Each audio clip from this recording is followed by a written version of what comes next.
Hi hello नमस्ते सत श्री अकाल अस्सलाम वालेकुम। स्वागत है दोस्तों आप सभी का हमारे इस यूट्यूब चैनल ASG क्लासेस में। मैं हूं आपका दोस्त आरिफ। आज मैं सेट नंबर 29 आप लोगों के लिए बीच में लेकर प्रेजेंट हुआ हूं CCC का, यानी कि आज से आपके 29 सेट कंप्लीट हो जाएंगे। ठीक है, तो ज़्यादा समय बर्बाद ना करते हुए 25 क्वेश्चन फिर से शुरू कर लेते हैं हम। स्टार्ट पे क्लिक किया, पहला क्वेश्चन आपकी स्क्रीन पर है।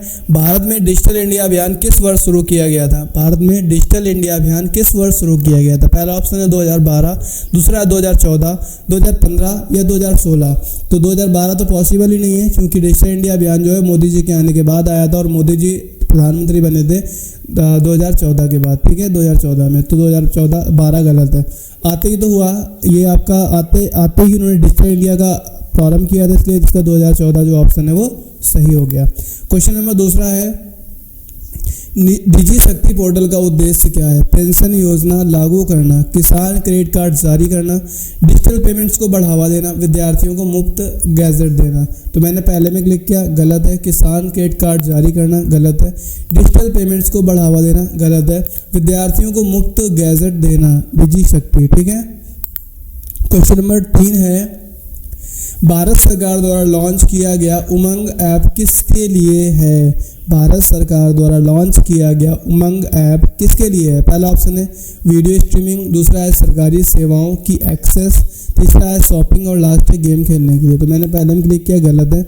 आखिरी गलत है, शॉपिंग भी गलत है, क्योंकि भारत सरकार ने लॉन्च किया तो डेफिनेटली सरकारी सेवाओं के एक्सेस के लिए होगा।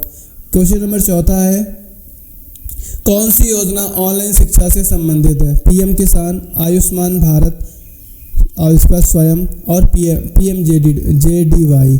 तो PM किसान सुना ही होगा, आयुष्मान भारत प्रधानमंत्री जनधन योजना, स्वयं। तो कौन सा ऑनलाइन शिक्षा से आधारित है? मैंने क्लिक किया, PM किसान गलत है, पॉसिबल ही नहीं था। आयुष्मान भारत पॉसिबल ही नहीं है। जनधन योजना खाता खोलने के लिए था, तो इसमें बचा कौन सा? C number. क्वेश्चन नंबर 5 है, NPCI किसका संचालन करता है? NPCI किसका संचालन करता है? पैन कार्ड, GST, UPI और भीम राशन कार्ड। तो NPCI किसका संचालन करता है? मैंने क्लिक किया, पैन कार्ड गलत है, GST गलत है, UPI और भीम सही है।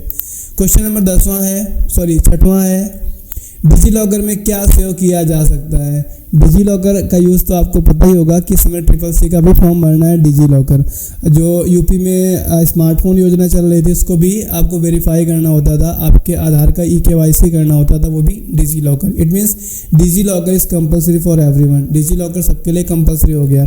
तो मैंने गेम पे क्लिक किया, गलत है। सोशल मीडिया फीड गलत है। बैंक पासबुक गलत है। क्या हो गया? सरकारी दस्तावेज को रखना। ठीक है, जैसे कि आपका आधार कार्ड हो गया, पैन कार्ड हो गया, इन सब चीज़ों को रखने के लिए डिजी लॉकर का यूज़ किया जाता है। क्वेश्चन नंबर 7वां है, कौन सी योजना के तहत छात्रों को टैबलेट और स्मार्टफोन दिए जाते हैं? अभी मैंने थोड़ी देर पहले ही बताया था आपको। तो पहला ऑप्शन है PMG दिशा, गलत है। दूसरा अटल पेंशन योजना गलत है, नाम ही पेंशन है तो कहाँ से हो सकता है। स्टैंड अप योजना गलत है, इसका सही आंसर है डिजी शक्ति योजना। ठीक है, स्टार्टिंग में आपको बताया गया था ना, बैक करके मैं आपको ले चल रहा हूँ वहाँ पे, जहाँ पे आपसे कहा गया था कौन सी ऑनलाइन योजना, दूसरा शायद मैंने ज़्यादा ही क्लिक कर, डिजी शक्ति। देखिए, विद्यार्थियों को मुफ्त गैजेट प्रोवाइड करना था ना इसमें। ठीक है, चलिए हम वापस से अपने क्वेश्चन की तरफ बढ़ते हैं। इसको थोड़ा सा ध्यान से रखिएगा, समझिएगा, ताकि इस टाइप के अगर कोई दूसरे क्वेश्चन हुआ है तो हम उनको कर सकें। क्वेश्चन नंबर 8वें की तरफ बढ़ना है हमें। तो क्वेश्चन नंबर 8वां आपकी स्क्रीन पर मैं ला रहा हूँ। ई-रूपी क्या है? एक crypto currency, digital voucher, mobile app या ATM मशीन। तो ई-रूपी क्या है? मैंने क्लिक किया, एक क्रिप्टो करेंसी गलत है, डिजिटल वाउचर सही है। ठीक है, इसका सही आंसर है B। क्वेश्चन नंबर 9 है, भारत में स्टार्टअप इंडिया मिशन का उद्देश्य क्या है? पहला ऑप्शन है सरकारी नौकरी, दूसरा ऑप्शन है खेती, तीसरा ऑप्शन है कंप्यूटर शिक्षा, लास्ट ऑप्शन है नया व्यवसाय बढ़ावा देना। तो सरकारी नौकरी गलत है, खेती गलत है, कंप्यूटर शिक्षा गलत है, नया व्यवसाय बढ़ावा देना इसका सही आंसर है। क्वेश्चन नंबर 10वां है, ई गवर्नेंस का उद्देश्य है सरकारी सेवाओं की ऑफलाइन प्रक्रिया, केवल कागजी काम, सेवाओं की ऑनलाइन डिलीवरी, कर चोरी। तो ई गवर्नेंस का उद्देश्य क्या है? मैंने फर्स्ट पे क्लिक किया, क्लिक बाहर हो गया, मैं बैक करता हूँ। मैंने फर्स्ट पे क्लिक किया, गलत है। सेकंड गलत है। कर चोरी गलत, का सही आंसर है सेवाओं की ऑनलाइन डिलीवरी।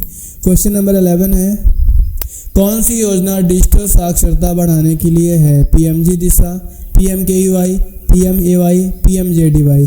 तो कौन सी योजना डिजिटल साक्षरता बढ़ाने के लिए है? तो पीएमजी दिशा का फुल फॉर्म पता होगा, प्रधानमंत्री ग्रामीण डिजिटल साक्षरता अभियान। पीएमकेवीवाई का मतलब पता ही होगा, प्रधानमंत्री कौशल विकास योजना। पीएमएवाई प्रधानमंत्री आवास योजना, और लास्ट है पीएमजेडीवाई यानी प्रधानमंत्री जन धन योजना। तो आपसे पूछा जा रहा है कौन सी योजना डिजिटल साक्षरता को बढ़ाने के लिए है? तो मैंने क्लिक किया पीएमजी दिशा, क्योंकि ये जो है वो प्रधानमंत्री डिजिटल साक्षरता अभियान इसका फुल फॉर्म ही है। क्वेश्चन नंबर 12 है, भारत सरकार द्वारा लॉन्च किया गया आरोग्य सेतु ऐप किससे संबंधित है? शिक्षा, ऑनलाइन बैंकिंग, ट्रैफिक नियंत्रण या स्वास्थ्य सुरक्षा। अब देखिए आरोग्य सेतु किससे हो सकता है? स्वास्थ्य सुरक्षा से, नाम ही मिलता जुलता आ रहा है। क्वेश्चन नंबर 13 है, नीलेट का मुख्य उद्देश्य क्या है? नीलेट जो ट्रिपल कराती है, आपको पता होगा, जिसके लिए हम तैयारी कर रहे हैं। तो आपसे पूछा गया है कि नीलेट का मुख्य उद्देश्य क्या होगा, क्या है? खेल प्रतियोगिता, पॉसिबल ही नहीं है। कंप्यूटर शिक्षा और प्रमाणन, खेल, खेती का प्रशिक्षण और विदेशी मुद्रा। तो इसमें कंप्यूटर वाला ऑप्शन एक दिया गया है, क्लिक कर लेते हैं।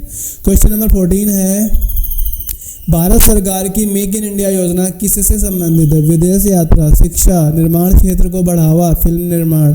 मैंने क्लिक किया विदेश यात्रा गलत है, फिल्म निर्माण गलत है, शिक्षा गलत है, सही आंसर निर्माण क्षेत्र को बढ़ावा।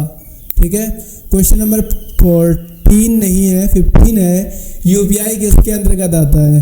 नीलेट के अंतर्गत, एसबीआई के अंतर्गत, एनपीसीआई के अंतर्गत या आरबीआई के अंतर्गत? देखिए नीलेट के अंतर्गत तो आने से रहा, चूंकि वो तो एग्जाम कराती है, ट्रिपल सी का तैयारी भी कराती है, ये कंप्यूटर के लिए होता है।